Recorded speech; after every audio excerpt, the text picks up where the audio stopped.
Black woman. Beautiful, powerful, resilient female of African descent with skin kissed by the sun. Conversation. A talk, especially an informal one between two or more people in which news and ideas are exchanged. We love being black women. Black women are ambitious. Black women are confident. Black women are diligent. We are tenacious. We walk out of our houses put together. We are many shades and personalities of fabulous. But we as black women don't talk about our dilemmas, current events, and what's going on every day that affects us. So, we created this podcast as a way to laugh together, cry together, and have an open conversation about life as black women. Oh, that's deep. Black Women Conversations.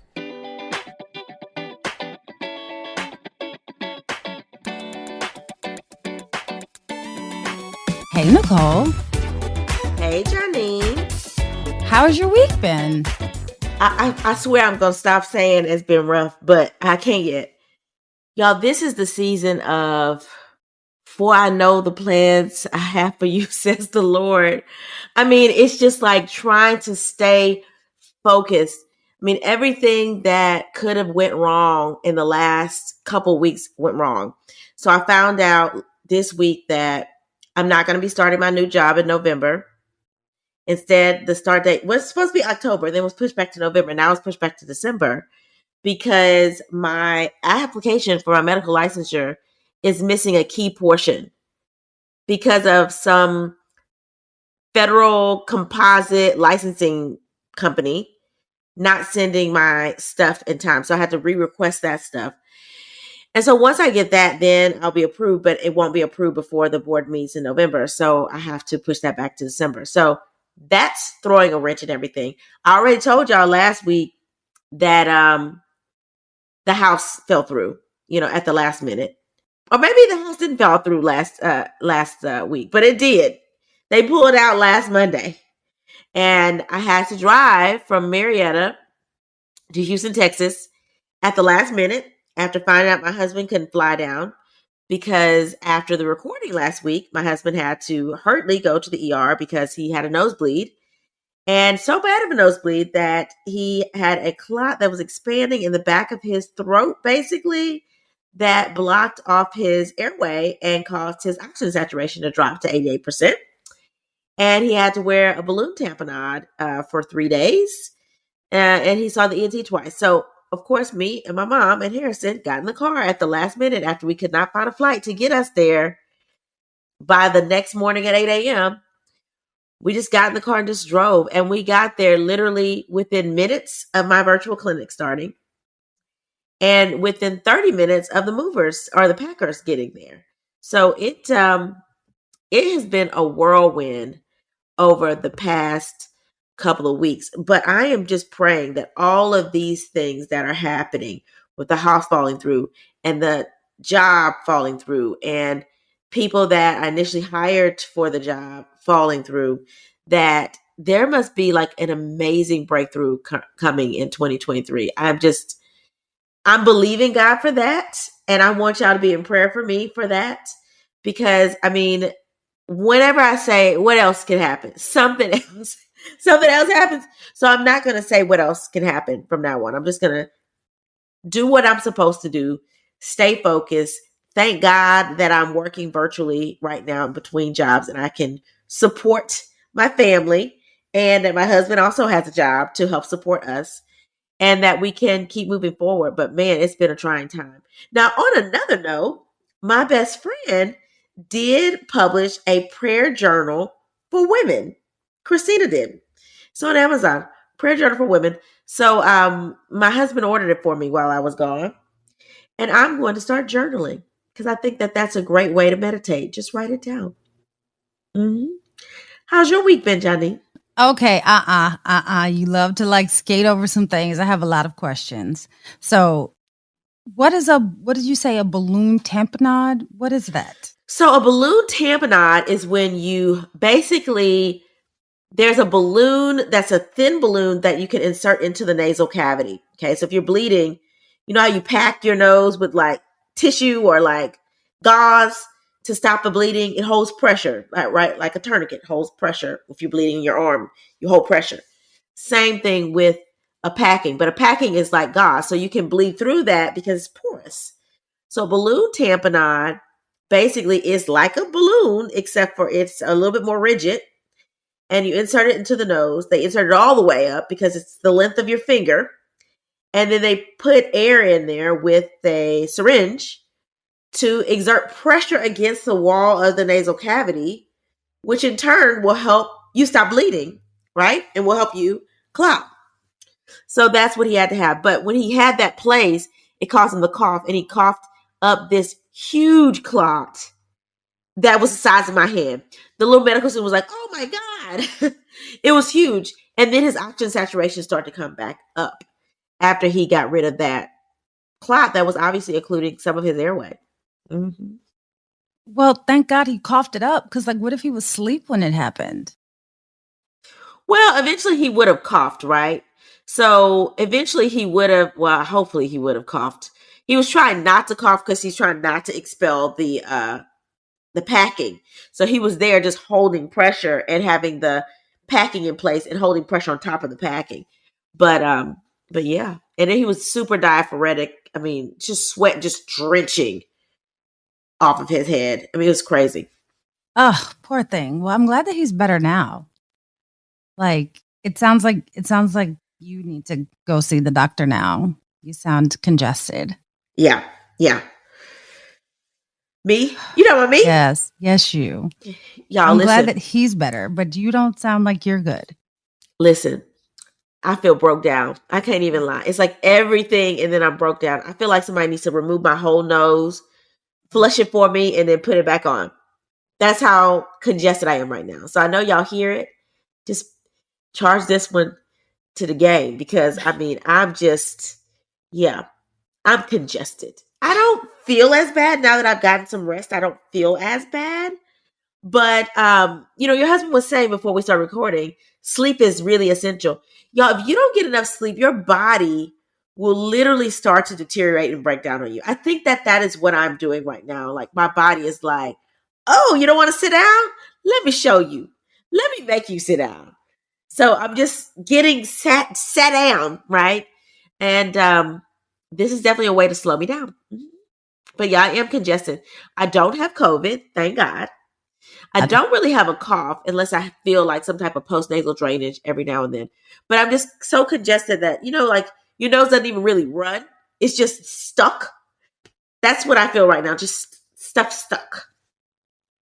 I know that's gross, but how I feel. Well, I hope that you feel better soon. Y'all, she has to love y'all, because you should see Nicole. Now, she looks great like she normally does, but you can tell that she doesn't feel the greatest.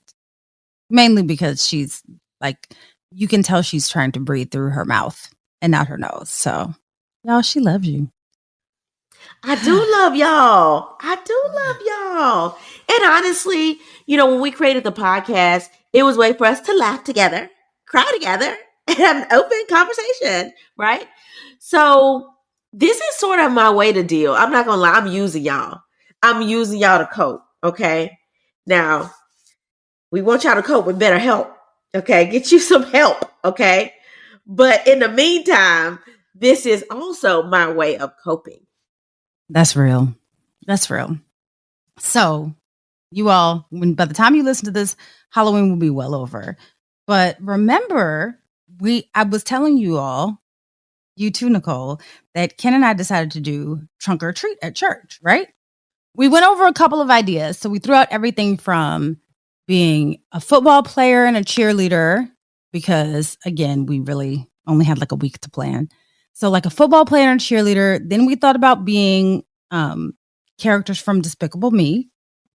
Then we were like, Ken gave me a little reality check, and he was like, Janine, you're not taking off from work to get this done.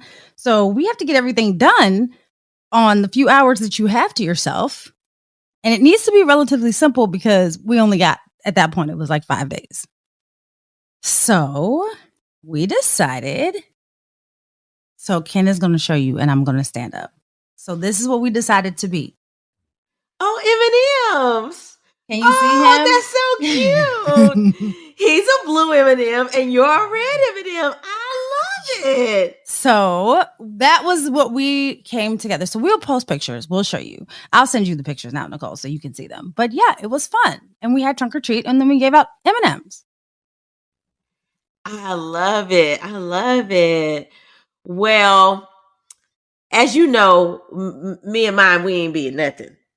Now, Harrison, he's already had an ensemble of outfits, okay, of costumes. So we will surprise you guys and post what he decided to go as. Since Halloween is technically tomorrow, because y'all know we record on Sundays. So we'll post what he decides to go. But me and James, no, we're not doing that. And y'all hear the way I sound? You hear the way I sound, girl? Please. You're right. You should dress up like a doctor. I should dress up like a box of Kleenex. That's what I should. Then I can just pull tissues out of my bra and blow my nose as I'm trick-or-treating with my child. That's what I should do. That's actually a really good idea. Mm-hmm. I mean, I just want you to, you have to, okay, maybe not this year because you all don't feel well, but next year, we have to do something I just want to see what Harrison's going to be, because that's really the fun part. What's Harrison going to be? Are you going to post pictures of all of his costumes or just the ones that he's wearing on Halloween? I think I'm going to post them all. I mean, okay. I'll give y'all a spread of all the costumes he's had in the past 2 weeks. I can't wait. All right, Janine. So, before we get to you, how have our listeners been doing? How y'all been doing this week? Okay, so I'm going to give you a little bit of a secret, Nicole. Now, I don't know if you've been getting these messages on Facebook, but we did an episode about 2 weeks ago about some awkward, intimate moments. Our listeners have been responding in our IG inbox.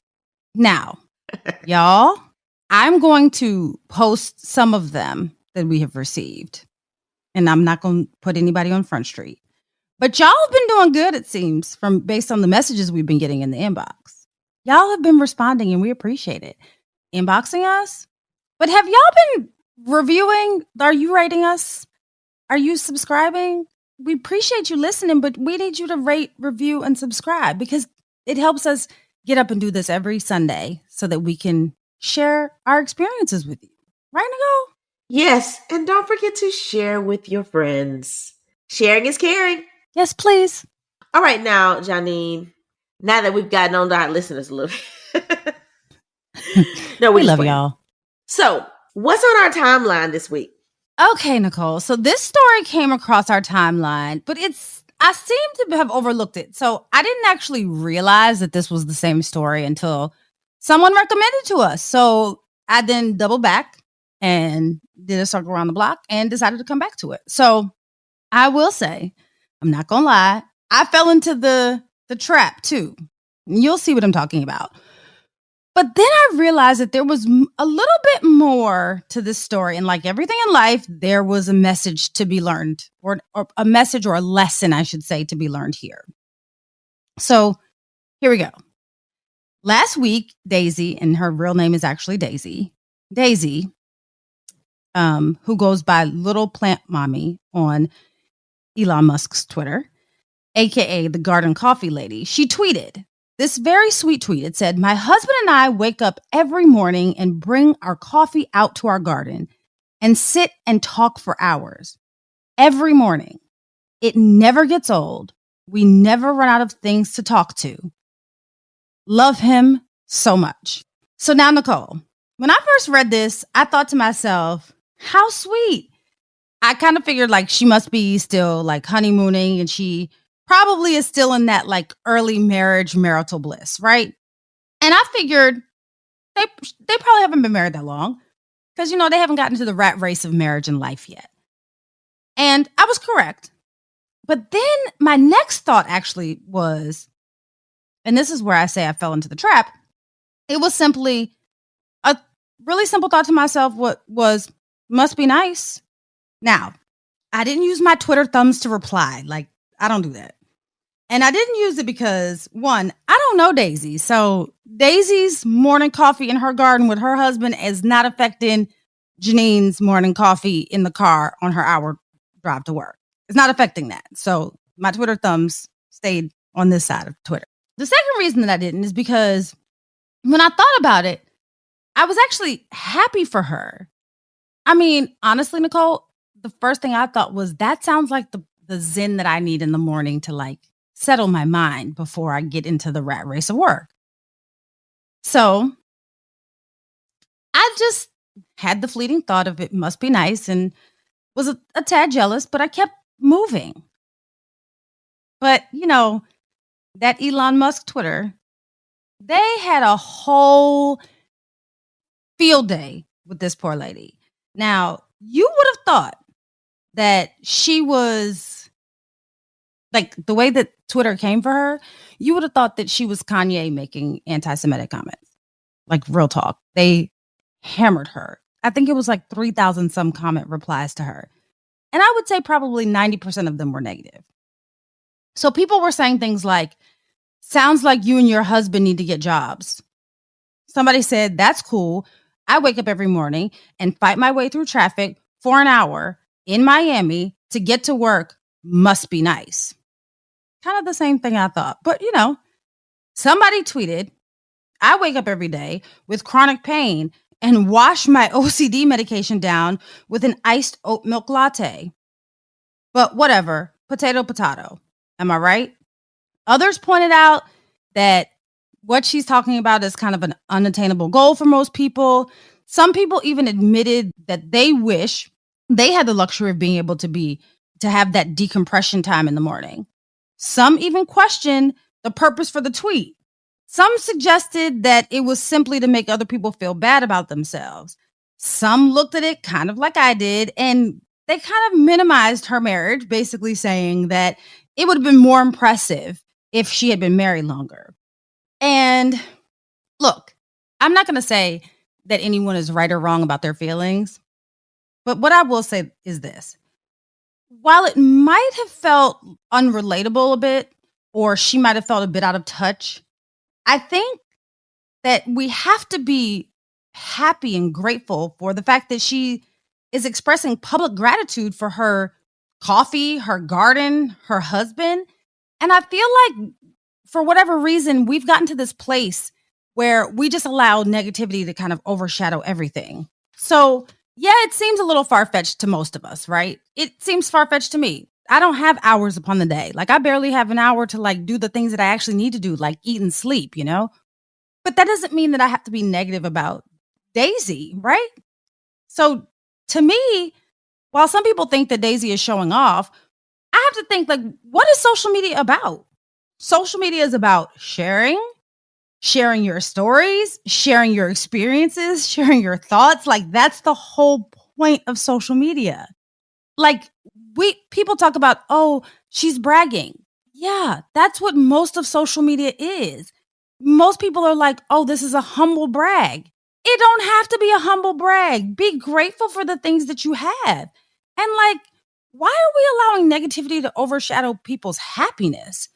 I don't understand. So rather than us being happy for her, like we would want people to be happy for us if it were us and we were expressing our gratitude for our situation, our husband and our garden and our coffee, we just allow this spirit of like pessimism, I will say, to kind of overtake things. And I don't think that it's necessary. Then we go on to, as I put it, Nicole, the suffering Olympics, where we kind of go into like, who has the worst situation? Who has more trauma? Why do we care? Why are we measuring our worth on bad situations and trauma? Why do we do that? Because really, honestly, do most of us really have that much trauma, or are there things? I'm not even going to say are there. We all know that even in our worst situations, we have things to be grateful for. I don't know, Nicole. Maybe I'm just looking for some more positivity and optimism in life. What do you think? I think when you sent me that story, I was like reading the post, looking at the images of her and her, I guess his husband, doing their little yoga poses or whatever. And I was thinking to myself, oh, that's nice. They get up every morning, have a cup of coffee. Nice way to bond with your spouse. And I didn't see what the big deal was. And then reading the comments, I was like, oh, people just downright jealous. And usually it's like one comment, but this one had like just a run of negativity. And I just did not understand why. I think that there are extremes in social media, as you have pointed out. Either you want your life to look brand spanking, fresh bottom baby new, and nothing is wrong. Everything is all Skittles and sunshine. Or you're like constantly trying to tell people how miserable you are. And I think that the people that wanted everyone to know they're miserable basically bashed this woman for being at peace with her life. I'm like, why she can't have peace in her relationship? Why you have to, people making comments like, oh, well, some of us had, didn't have a silver spoon. Some of us have rent to pay. I'm like, but she's not the sum of you. So who cares? So I don't know. I didn't know where it came from. And then when you also brought up the topic, I'll throw my ignorance out there. You were like, this is sort of like the suffering Olympics. I was like, oh, the Olympics are suffering? What is that? Let me go and Google how the Olympics are suffering. And I was like, okay, how is Olympics suffering aligned in this article about these negative people? I was lost. But now I do understand the one up, right? The, hey, who suffers the most? Who suffers the worst? Oh, you have something good to say? Well, let me show you how I'm suffering, how you shouldn't rub your goodness in everybody's face. Really? Social media is what you put out there. It's the story you want to tell everybody else, right? Y'all hear my congestion right now. You've heard my story about how I, drove cross country, how my house, offer fell apart. You've heard that on the podcast because you're a part of the family. And when you're a part of the family, we can tell each other the secrets, right? But if you're just following on social media, guess what? You don't get the secrets of the family. All right. You're not family. You are a bystander. Okay. Everything looks great. We're going to put our little holiday costume pictures up and everything's going to look peachy. You're never going to know anything about the delay of the start of my job. You're never going to know that I'm tired from driving across country. You're not going to know. Why? Because you're not family and you only get what we put out there in the front of you. Okay. So you can't get mad at this woman for putting out in front of you what she likes about her life. Because guess what? Most of us only putting out the good stuff we like. All right. So don't beat her up just because you don't have no good stuff to put out about what you like about your life. Okay.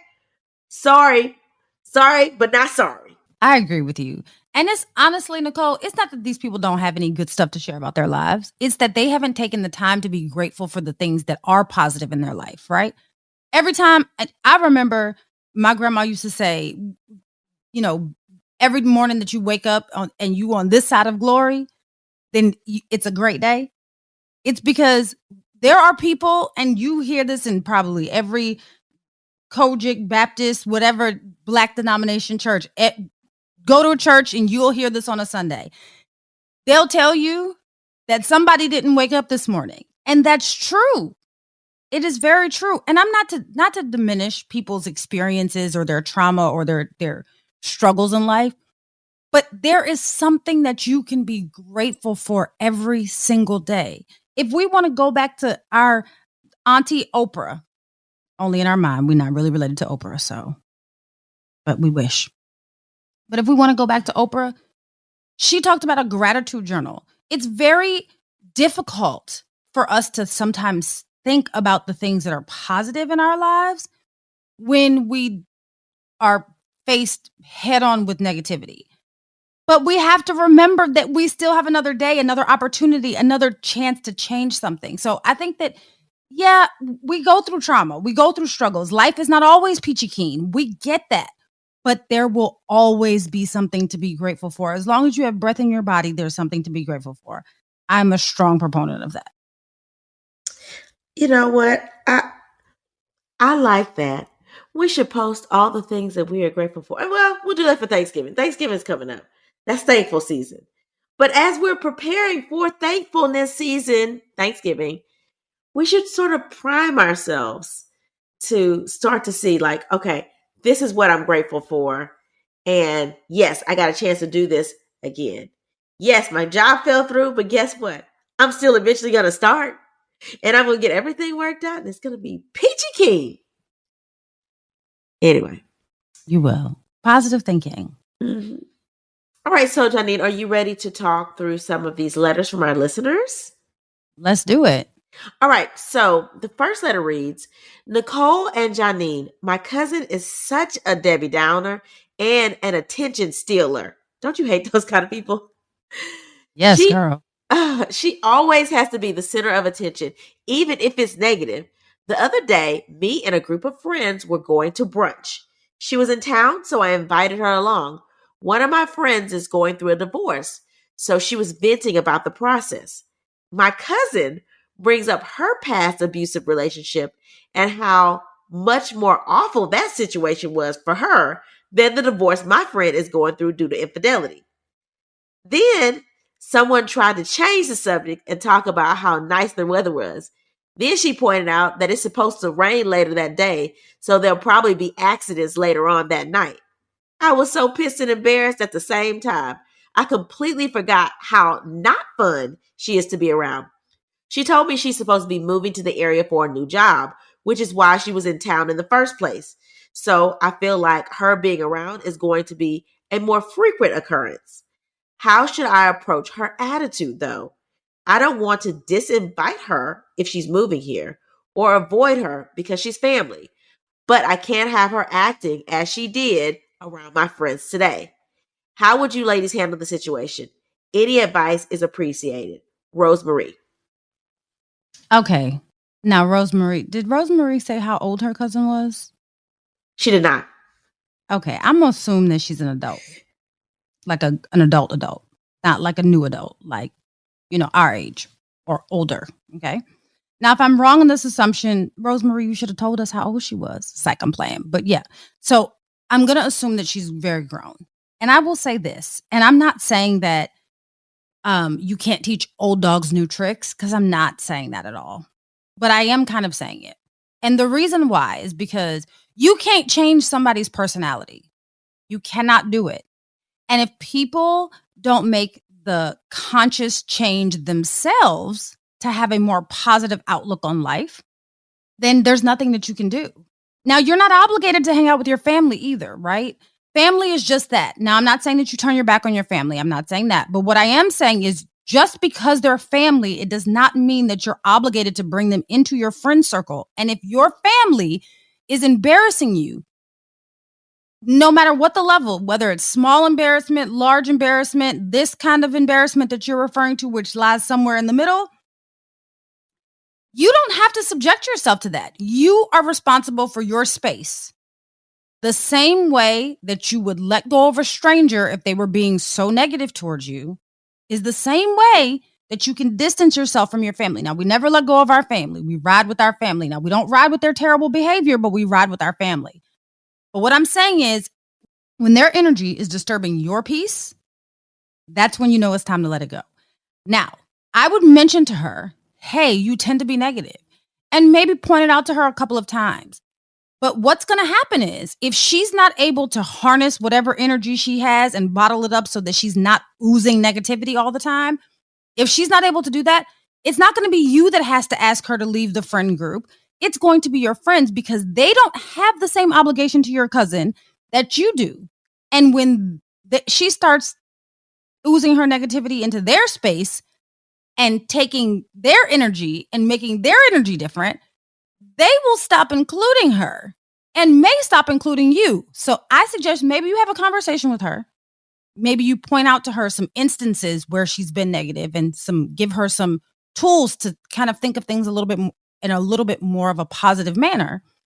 And if she's not able to do that, then maybe you just need to, sometimes negative people need to be alone with themselves to figure things out. That's my suggestion. What do you think, Nicole? So I think that this is a cousin and a family member, and I would handle this. I was sitting there listening to you, and I definitely agree. Like, she doesn't have to be a friend. She's your cousin. She don't have to be a friend. But I think that she probably is younger, but she's old enough to have a job and be moving there. So she grown. So my approach is always the direct approach. So if she's family too, I'm going to keep it all the way real. Hey, girl, you embarrassed the heck out of me when you said X, Y, and Z. What is your problem? Is something going on that I need to know about? Is how I would approach it initially. Okay. And then I would tell her very honestly, hey, if you come in here with that type of vibe, you don't need to be around my friends. So I would literally tell her, because I don't want her to be guessing or thinking I'm avoiding her, or, me tiptoeing on eggshells. I'm not tiptoeing on eggshells. I'm telling you what it is. This is what it is. Your behavior was dismissive to my friends and their situation. I want you to be able to get along with them. I love you because you're my cousin. So I'm going to have to ask you to pipe down with the negativity. If you're going through something, we can help you talk through that too. But let's give everybody their opportunity to have some attention. And then I would also ask if she wanted to spend some one-on-one time. Like, are you going through something? Like, do you want to go out and have drinks? Because obviously the conversation went, way left at the table. So what are you dealing with? Let's talk through that. Because if you avoid her altogether, she's family. She is going to be around because she's in the same city. Now, even if she doesn't come to your brunches, which I would say sometimes you have to do stuff with your close friends and not invite your family. Okay. So that's just what it is. But if you're having a gathering at your house, yeah, there are going to be some times that she comes and your friends come. So that's why you got to address it. And then even if it's not a time with your friends, you don't want to be with only family and that type of drama come up either. Talking about Thanksgiving coming up, Christmas holidays are coming up. She's local, so she's going to be spending time at the locals' houses. Okay. So to shut that down now, like, we don't need all of that. If you're dealing with something, you need to go to counseling. Let's get you some help. Or we can talk with you, but don't downplay people's situations to make them think, oh, the little infidelity you're dealing with, girl, that's not that big a deal. This dude just beat on me. Okay, we know that's a big deal. You could have gotten killed, but both situations, going through a divorce in general, is a big deal. Okay, so let's not belittle people's situations, right? That's just like people do the opposite with that too, Janine. Like, one-up people, right? So somebody, oh, I got a degree. I got my degree in social work. I'm so excited. I'm like, oh, but I got my medical. Like, nobody needs that one-up. Like, you can celebrate everybody, right? Just like you can be there to support everybody that's going through difficult times. It doesn't mean like we only can support that one person. So we want to make sure you will have the most difficult situation you're going through right now. No, we can support each other, just like we can, celebrate each other. All the awards, big and small, just like we can be there to cry with you for the little tribulations and the huge divorces. Okay. It doesn't have to be a one-up in either direction. I agree with you 100%. Two points that I'd like to make from what you just said. Big T trauma and little T trauma. At the end of the day, it's all trauma. So no one's trauma is bigger than the other. Like, we have to stop with this, like, oh, my situation is worse than you. We are not martyrs here.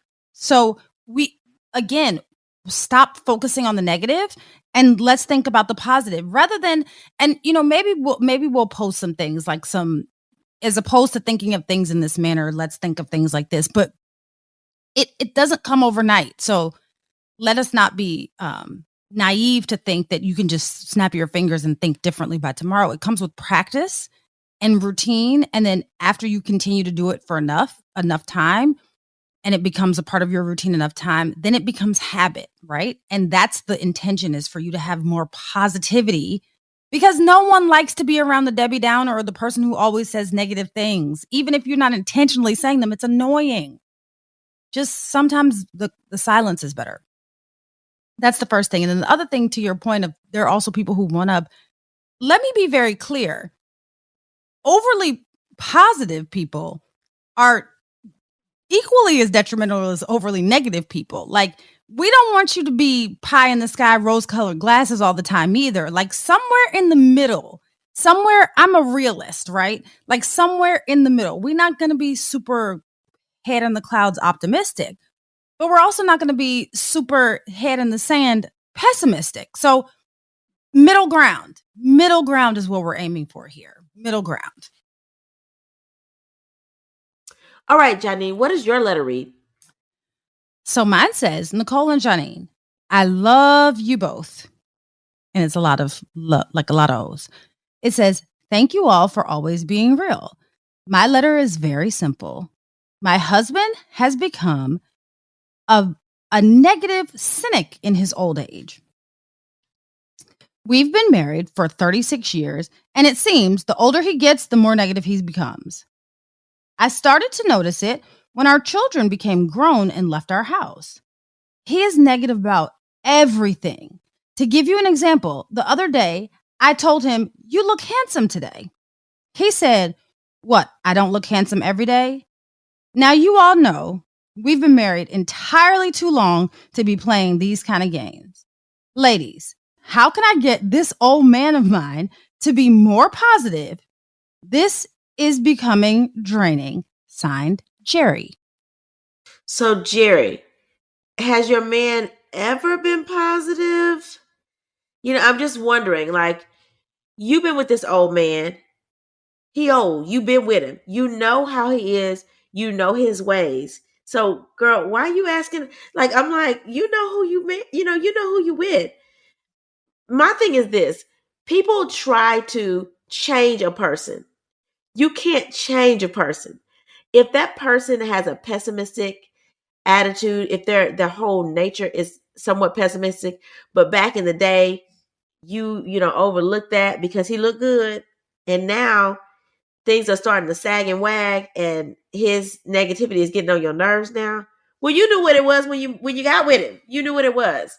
But all I can say is, I would try to say, "Hey, babe, you realize that you speak negatively about yourself and about other things, which then drains the life out of me.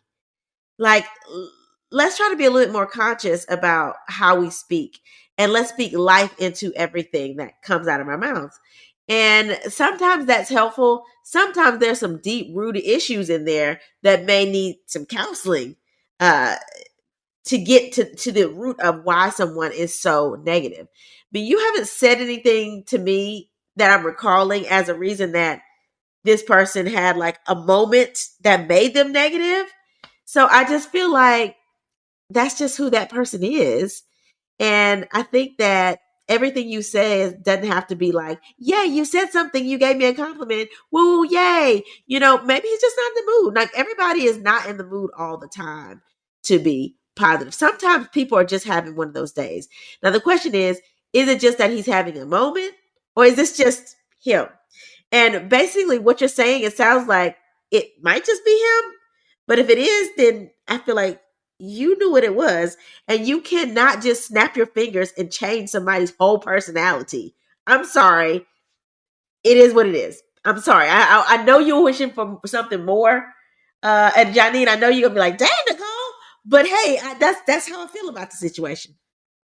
Surprisingly enough, I thought the exact same thing. So, Jerry, the one thing that I would like to ask you, because you said that it seems that he gets more, and I'm going to paraphrase, more ornery as he's getting older.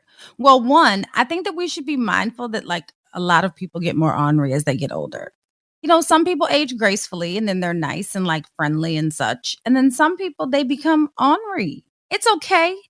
We just try to temper their orneriness, right? But here's what I have a sneaking suspicion of, right? You said that you started noticing this. You've been married for 36 years. And you said that you started noticing this when your children became grown and they started moving out the house. Well, can I ask you something? Can you think back before they were grown and started moving out the house? How much interaction did you have with him? Were you too busy focusing on the kids and raising the kids to the point of being self-sufficient and getting out the house that you might have overlooked your husband's negativity prior to this? Because I have a very difficult time believing that after 36 years, this man just became old and ornery yesterday. I mean, maybe he did. Maybe something happened. Was there some trauma in your husband's life? maybe he's going through a different change. Maybe he's grown to be a different person. We don't know. But my suggestion would be, if you can't deal with this, right? I think take Nicole's advice. Talk to him, see where he is, where his headspace is. It's different. Some people, if you've been married 36 years, I would assume you're probably in your 50s. This is a very different world than you all were raised in. It's a very different world than Nicole and I were raised in. It's a very different world than the millennials were raised in. Nicole and I are millennials, but we're on the upper end. But I think that we have to be mindful that things affect people differently. We did just come out of a pandemic. We're headed into a recession. You don't know what he's thinking about and what goes on in his head. So maybe it's bigger than this. Maybe it's that he's not feeling it, as Nicole said. Maybe he's not intentionally being negative. Maybe he's always been negative. We don't know. But the best way for you to figure that out is probably go get some counseling. Honestly. Even if he's not willing to go to counseling, you go to counseling because if you're committed to this relationship, which after 36 years, girl, you committed, okay? Go to counseling for you to figure out how to deal with him, right? Because counseling isn't about the other person, it's about us. So maybe go to counseling to figure out how to deal with your ornery husband. Or maybe it's just how you're taking things. I don't know. Your letter was very simple. But I'm saying at 36 years, girl, you committed. Jerry, you committed. You are committed. You hear me? Committed. Okay? So we going to make this work. Unless there is harm being done, we can deal with a bit of negativity. And I'm not saying that mental harm is not bad. Y'all don't come for us. That's not what I'm saying. But it seems like he's just a little bit of a grumpy old man, and that's okay. That's okay. Let's help him work through it. And I'll say this, my mother-in-law always told me, keep dancing, right? If you're dancing, you're not really arguing. Now, me and my husband don't dance. James does not dance, okay? But maybe do something fun, do something fun together. Maybe that'll help him laugh a little bit more, be a little bit more positive if you guys are doing something fun or planning something together. So, perhaps, the distraction of doing something or planning something could be something that'll be a bit more positive in your relationship. Because Janina's right, 36 years, you ain't going nowhere. You're going to just be dealing with him. You're not going nowhere. And it is what it is. But at least you can, try to get him out of the house a little bit. Let him realize, he still has a lot of living to do. Just saying. Yeah, go out with one of your male friends. No, I'm just playing. Go out with one of your male friends, though. Like, if you feel like he want to be real stank about it, go out with one of your male friends. Get you all dressed up. Go out with one of your male friends. Now, don't you go out there cheating. That's not what I'm saying. I'm saying go out. Maybe he'll realize, he'll get it together and be like, oh, wait a second. Because, sometimes you got to show him. I will tell you that. Sometimes you got to show him, be like, oh, if you don't want to be positive and happy and friendly over here, there are people who will be positive and happy and friendly and are more than willing to step into your place. So let me remind you really quickly. No, I wasn't saying go. I didn't say that. I said go out with him, convince him to go out. And I was saying if that does not work, then go out with one of your male friends, and he'll get the point. Now, men will. Let me tell you something. At our core, we still have a very animalistic instinct. And one thing that I know that men of all species, I don't know all species, so y'all, I'm being super extra dramatic, but men of most species will fight for their woman. And most times they realize that something is wrong or that fighting is necessary when someone is encroaching on their territory. That's all I'm saying. If it doesn't work, there's a plan B. That's what I was giving, plan B. She means males. Ain't no men dogs. Janine is a mess. Anyway, so what did you learn new this week, Janine? So I actually learned some benefits of positive thinking. So I was looking. Now, there's a book out called The Power of Positive Thinking. Everyone's probably heard of it. So if y'all haven't heard it or heard of it, read it, listen to it on audiobooks, please go get the book. I'm not even sure what the author's name is. Forgive me, but y'all can look it up. If you just look up the book, The Power of Positive Thinking, you will find it. But this is not what I'm talking about. What I'm talking about is here are some benefits, like actual benefits to your life of positive thinking. So thinking positively gives us better coping skills. So when we do go through something difficult, it gives us the ability to cope with it better. It gives us better cardiovascular health. It gives us better psychological and physical health. It also helps us resist certain illnesses.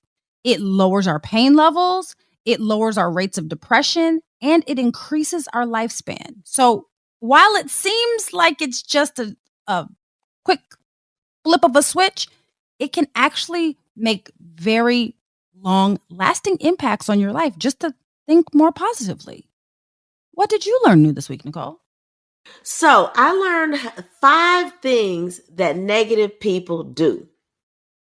And when I wrote these down, I was like, I could have wrote this article myself, right? And I'm pretty sure that you could have wrote this article yourself as well, Janine. And they are, number 5, they play the victim, right? Woe is me. No one else, everybody's in the wrong except for me. You know, I am always the victim, right? Number 4, they talk badly about others. Always. They always talk bad about everybody else. Can't say nothing good about nobody else. Always bad. Number 3, if they disagree with you, they won't even try to listen to your point. You know, those people that are having an argument. People in relationships, I know you get this because I feel like my husband used to do this all the time. Like, you're not even hearing me. You just waiting for your next point to come out your mouth. And then I'm like, but I just said, X, Y, and Z. But you're not even worried about that. You're worried about what you're about to say, right? You don't even listen, okay? Number 2, they just complain all the time. It can be about nothing. Oh, I'm cold. Oh, the weather is bad today. Oh, I don't feel like doing nothing today. Oh, I don't like my head. It just complain all the time, okay? And then number 1, they don't value your good intentions. All right, so are we ready for the motivational moment after we got those negative things people say? Yes, ma'am. All right, so Albert Einstein, I'm bringing it to somebody smart. He said, stay away from negative people. They have a problem for every solution. Now, chew on that for a second. Instead, choose people that truly have your best interest at heart. People who want to be the solution in your time of trouble. People who breathe life into you, not suck the life out of you. Until we meet again. Pray, work, slay. And show off your melanated excellence. Bye! Oh, That's Deep, Black Women Conversations is produced by Nicole Lee Plenty and Janine Brunson Johnson. Executive producer, Ken Johnson. Get the Oh, That's Deep Black Women Conversation podcast on Apple Podcasts, Spotify, Stitcher, Google Podcasts, or where you get your podcasts. Please subscribe and rate us. You can follow Oh, That's Deep Black Women Conversations on IG at Oh, That's Deep BWC. Oh, That's Deep Black Women Conversations is a Mean Old Lion Media production.